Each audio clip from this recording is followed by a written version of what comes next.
দেখুন সন্ন্যাসীরা কি করে উঠছে কাটা ভাঙা উৎসবে। দেখুন ওই দেখুন খেজুর গাছের একদম উপরে উঠে, খেজুর গাছের একদম উপরে উঠে কিভাবে মহাদেবের ভক্তরা তাণ্ডব চালাচ্ছে। দেখুন সেই চিত্র, দেখুন দেখুন দেখুন চিত্র, সেই চিত্র দেখুন মহাদেবের ভক্তরা কি করে খেজুর গাছের উপরে উঠে তাণ্ডব চালাচ্ছে। এই যে কাটা ভাঙা উৎসব, এই যে কাটা ভাঙা উৎসব আপনারা দেখছেন। দেখুন দেখুন একদম মগডালে উঠে, একদম মগডালে উঠে কি করে সন্ন্যাসীরা খেজুর ভাঙছে। দেখুন দেখুন আপনারা দেখছেন এর নিউজ লাইভ এক্সক্লুসিভে। একটু পিছনে দাও ভাই, ভাই একটু পিছনে দাও, একটু পিছনে দাও। দেখুন দেখুন দেখুন মহাদেবের ভক্তরা, দেখুন মহাদেবের ভক্তরা কিভাবে খেজুর গাছে একদম একদম উপরে উঠে কিভাবে তাণ্ডব চালাচ্ছে। দেখুন দেখুন একদম মহাদেবের সন্ন্যাসীরা আপনারা জানেন যে শুরু হয়ে গেছে আর চৈত্র সংক্রান্তিতে নীল উৎসব, নীল ষষ্ঠী এবং আগামীকাল থেকে শুরু হচ্ছে চড়ক পার্বণ। খিদিরপুর কলোনিতে 4টি জায়গায় এবার চড়ক পুজো হচ্ছে। আপনারা দেখুন এর নিউজ লাইভ এক্সক্লুসিভ জাতীয় সংবাদ থেকে দেখুন মহাদেবের ভক্তরা কিভাবে উপরে উঠছে।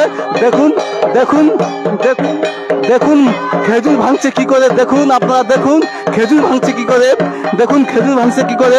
দেখুন দেখুন মহাদেবের ভক্তরা কিভাবে তাণ্ডব চালাচ্ছে। দেখুন দেখুন মহাদেবের ভক্তরা কিভাবে তাণ্ডব চালাচ্ছে, খেজুর গাছের একদম উপরে উঠে কিভাবে তাণ্ডব চালাচ্ছে।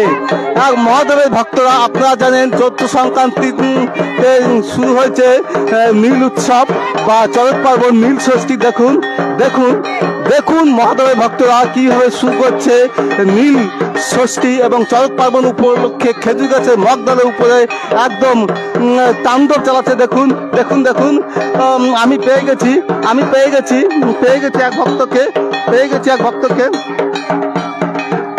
আসুন দেখুন আপনারা, আমি পেয়ে গেছি এক ভক্তকে। দেখুন সেই চিত্র। গৌতম এদিকে এসো, গৌতম দেখুন।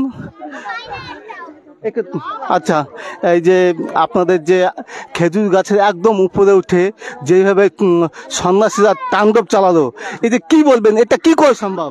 সবই বাবার জন্যই সবই সম্ভব।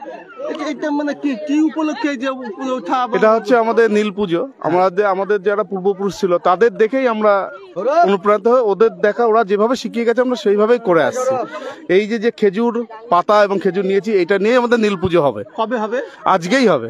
আজকে আমরা এখান থেকে গিয়েই পুজোতে বসবো। হ্যাঁ, পুজোতে বসবেন। তো নীল পুজো উপলক্ষে কি কোনো কিছু রয়েছে মেলা? হ্যাঁ, মেলা রয়েছে আমাদের আগামী পয়লা বৈশাখে বসি পুরানো, বান পুরানো, আগুনে হাঁটা, বিভিন্ন রকমই রয়েছে। সেটা সন্ধ্যা 5টা থেকে আমাদের শুরু হয়ে যাবে। মানে খিদিরপুর কলোনির আশেপাশে আপনি বললেন যে মেলা হবে, ভক্ত বা গ্রামবাসীর উদ্দেশ্যে কি বার্তা দেবেন মেলা দেখে? আমরা আশা করি সবাই আসবে। সবাই অন্যান্য বছর যেরকম আমাদের সহযোগিতা করে গ্রামবাসীরা এসে, এবছরও এসে আমাদের সঙ্গে সহযোগিতা করবে। সবাই মিলে মেলাটা উপভোগ করবে।